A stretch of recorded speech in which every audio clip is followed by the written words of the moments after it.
তৈরি হয়েছে।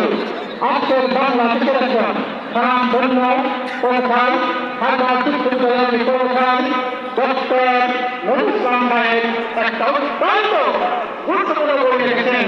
এটা 24-এ এই 5 আগস্টের পরে উনি এই বইটা লিখেছেন। তার নাম হলো আনুপাতিক নির্বাচন কি এবং কেন। এটার মধ্যে নির্বাচন চাই উনি 10টা কারণে বর্ণনা করেছেন। নির্বাচন মেনে নেওয়া উচিত, 3টা কারণে ইতিহাস নির্বাচন মেনে নেওয়া উচিত। উনি এই কথাগুলো উল্লেখ করেছেন। আমরা প্রত্যেকে এই বই সংগ্রহ করে জেলায় এই বই নিয়ে যাবেন আর ইতিহাস পত্রিকা গণমানুষ আপনি বুঝাবেন সুন্দর পদ্ধতি সারা বিশ্বের মধ্যে 11 দেশে ইতিহাস পদ্ধতি আছে।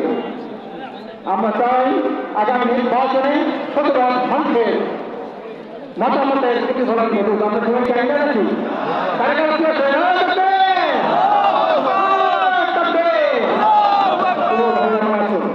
আমরা আগামী নির্বাচনে ইয়ার পদ্ধতি নির্বাচন হবে।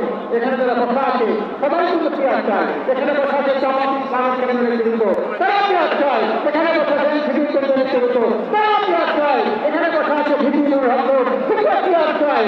তারা আছে এখানে কথা আছে আপনার মুজিবুর রহমান আপনার মন্দির বাড়ি পেঁয়াজ চায়। ছাত্র ইসলামরা পেঁয়াজ চায়। এদেশের জনগণ পেঁয়াজ চায়। বুদ্ধিজীবীরা পেঁয়াজ চায়। শিক্ষার্থীরা পেঁয়াজ চায়।